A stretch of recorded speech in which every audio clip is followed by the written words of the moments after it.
أعوذ بالله من الشيطان الرجيم.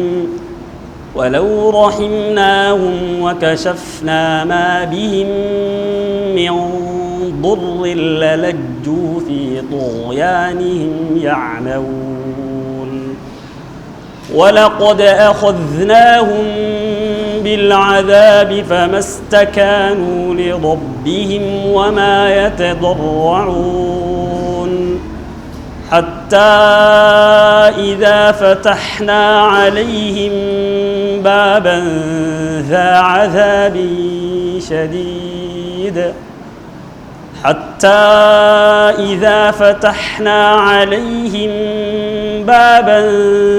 عذاب شديد إذا هم فيه مبلسون.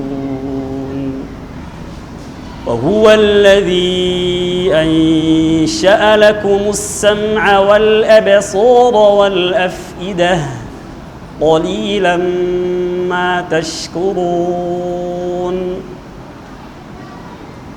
وهو الذي ذرأكم في الأرض وإليه تحشرون.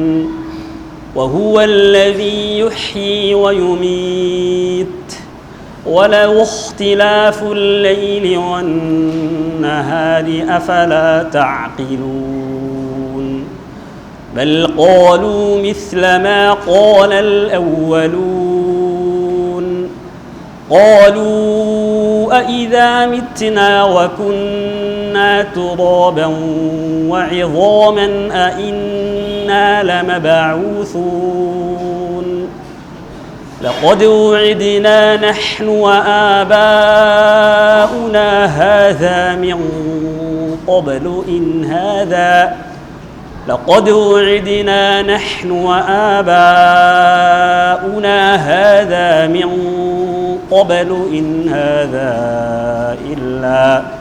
إن هذا إلا أساطير الأولين. قل لمن الأرض ومن فيها إن كنتم تعلمون. سيقولون لله.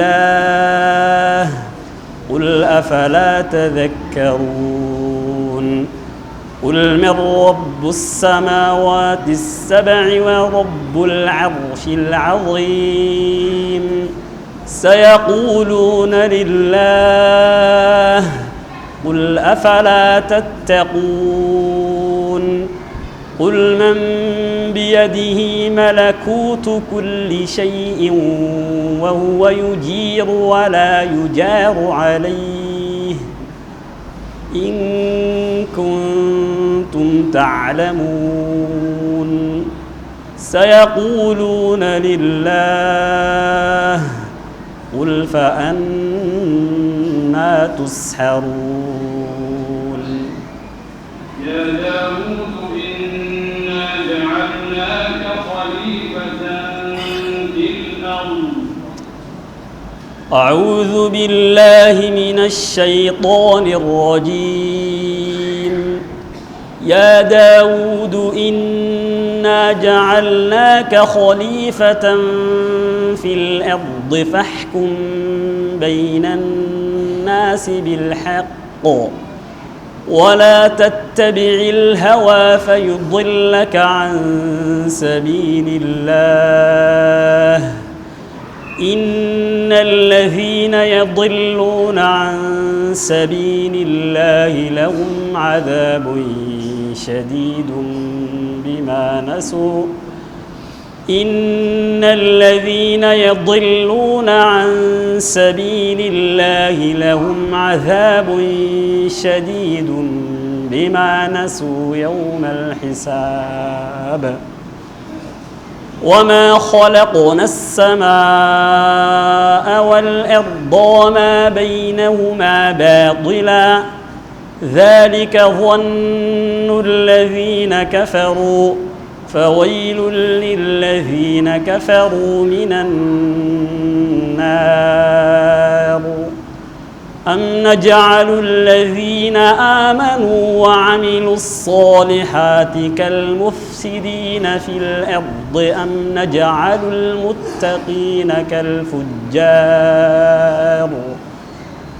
كتاب أنزلناه إليك مبارك ليدبروا آياته وليتذكر أولو الألباب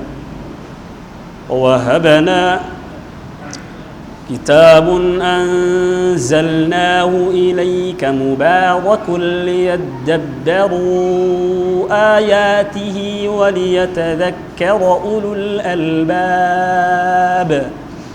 ووهبنا لداود سليمان نعم العبد إنه أواب إذ عرض عليه بالعشي الصافنات الجياد فقال إني أحببت حب الخير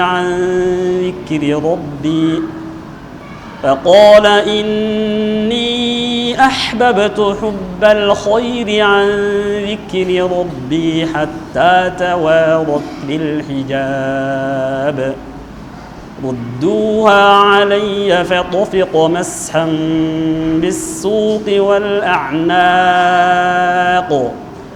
ولقد فتنا سليمان وألقينا على كرسيه جسدا ثم أناب قال رب اغفر لي وهب لي ملكا لا ينبغي لأحد من بعدي إنك أنت الوهاب فسخرنا له الريح تجري بأمره رخاء حيث أصاب والشياطين كل بناء